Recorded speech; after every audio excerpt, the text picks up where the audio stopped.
તહેવારમાં આજે આપણે સ્પેશિયલ બનાવીશું ચોળાફળી, એ પણ ચટણી સાથે. એકદમ ક્રિસ્પી એવી સરસ તમે આમાં જોઈ શકો છો તે રીતે, અને ચટણી જોડે હોય એટલે ખાવાની આપણને બહુ મજા આવે છે, વધારે પડતી મજા આવે છે. તેના માટે મેં અહીંયા અડધી વાટકી પાણી લીધેલું છે અને તેમાં મેં થોડો બેકિંગ સોડા એડ કરેલો છે, ચપટી પોણી ચમચી નમક લીધેલું છે અને 1 ટેબલ સ્પૂન એટલે કે 2 ચમચી અને 1 મોટી ટેબલ સ્પૂન છે તે મેં ઓઇલ લીધેલું છે. તેને મેં પાણીમાં અડધી વાટકી પાણીમાં બધું મિક્સ કરી દીધું છે. થોડી વાર ઓગળે ત્યાં સુધી મેં અહીંયા 2 વાટકા ચણાના લોટ સામે મેં અડધી વાટકી અડદનો લોટ લીધો છે. આનું લોટનું પરફેક્ટ માપ છે. આ લારીવાળા પાસેથી મેં લીધેલું છે માપ, એની પાસેથી શીખેલી છે. તેના માટે અહીંયા આપણે પહેલાં બધા લોટને સરસ ચાળીને આપણે લઈ લેવાના છે, જેથી લોટમાં હવા ભરે એટલે સરસ આપણી ચોળાફળી ફૂલે છે. અને ત્યાર પછી આપણે જે મિક્સ કરેલું છે ઓઇલ, સોડા અને મીઠું, તે આપણે આ રીતે હલાવતા જઈને એનો પરોઠા કરતાં થોડો કઠણ એવો લોટ આપણે આનો રેડી કરવાનો છે ચોળાફળી માટે.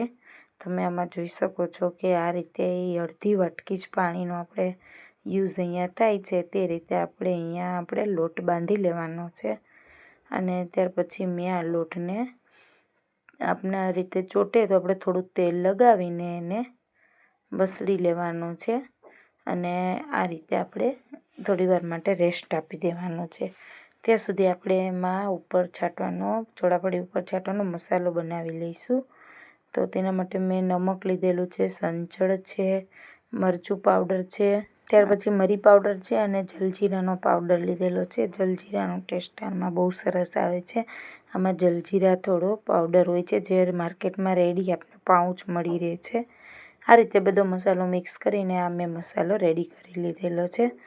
હવે આપણે આ લોટને એકદમ સરસ, તમે આમાં જુઓ છો એ રીતે આપણે આને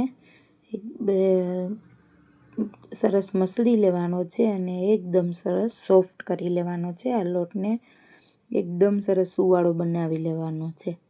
અને આ લોટ આપણો રેડી થાય સરસ, આમાં તો આપણે વચ્ચે ક્યારેક ઓઇલની જરૂર પડે તો થોડું ઓઇલ લગાવી લેવાનું છે. અને આ રીતે સરસ લોટને આપણે મસળીને એકદમ આવો સોફ્ટ કરી લેવાનો છે. તમે આમાં જોઈ શકો છો તેવો. ત્યાર પછી મેં આ રીતે એના રોલ બનાવી લીધેલા છે અને એના લુવા રેડી કરી લીધેલા છે. ત્યાર પછી આપણે આ બધા લુવાને રેડી કરીને હવે આપણે ચોળાફળીને વણીશું. અને બને એટલી આપણે પાતળી સરસ બનાવવાની છે, એક સરખી, એટલે આપણી ચોળાફળી સરસ એકદમ ક્રિસ્પી થશે. આ રીતે સરસ પાતળી ચોળાફળીને આપણે રોટલી જેમ વણી લેવાની છે, એકદમ પાતળી સરસ. તમે આમાં જોઈ શકો છો તે રીતે. અને આ રીતે આપણી ચોળાફળી વણાઈ જાય એટલે બધા લુવાની આપણે આ રીતે ચોળાફળી બનાવીને રેડી કરી લેવાની છે. પછી મેં અહીંયા એક કપડું ઢાંકી દીધું છે. ત્યાર પછી થોડી વાર પછી મેં આમાંથી ચોળાફળી લઈને આપણે ઉપરનો ભાગ કે નીચેનો ભાગ તૂટે નહીં એ રીતે આપણે આના કાપા પાડી લેવાના છે આ રોટલામાં ચોળાફળીના. અને આ આપણે રેડી કરીએ ત્યાં સુધી મેં ફ્રાય પેનમાં તેલ ગરમ કરવા રાખી દીધું છે. અને આપણું તેલ ગરમ થઈ જાય એટલે આપણે એમાં હવે ચોળાફળીને ફ્રાય કરીશું.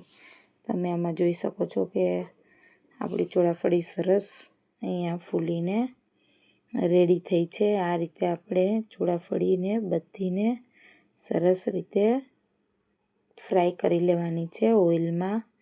પહેલાં એક બાજુ એડ કરીને બીજી બાજુ આપણે એને આ રીતે પલટાવીને બેઉ સાઈડ આપણે ગોલ્ડન બ્રાઉન થોડી થાય ત્યાં સુધી આપણે ફ્રાય કરી લેવાની છે. અને ફ્રેન્ડ્સ, અહીંયા આપણી આ ચોળાફળી બનવા રેડી થવા આવી છે, તમે જોઈ શકો છો. આ રીતે આપણે બધી ચોળાફળીને મેં અહીંયા ફ્રાય કરી લીધી છે. અને આ સરસ આપણી અહીંયા ફૂલીને રેડી થઈ છે, તમે આમાં જોઈ શકો છો. અને એકદમ ક્રિસ્પી બનીને રેડી થઈ છે, ટેસ્ટમાં પણ જોરદાર બનેલી છે. તો હવે આપણે આ બધી ચોળાફળીને આપણે ફ્રાય કરીને હવે આપણે ચોળાફળી સાથે સર્વ થતી ચટણીની રેસીપી આપણે બનાવીશું. તો તેના માટે મેં અહીંયા 2 ચમચી ચણાનો લોટ લીધેલો છે, અને મોટી ચમચી હોય તો 1 મોટી ચમચી એટલે કે 1 ટેબલ સ્પૂન, અને તેના માટે આપણે અહીંયા 2 ચમચી થશે એ ચણાનો લોટ લેવાનો છે.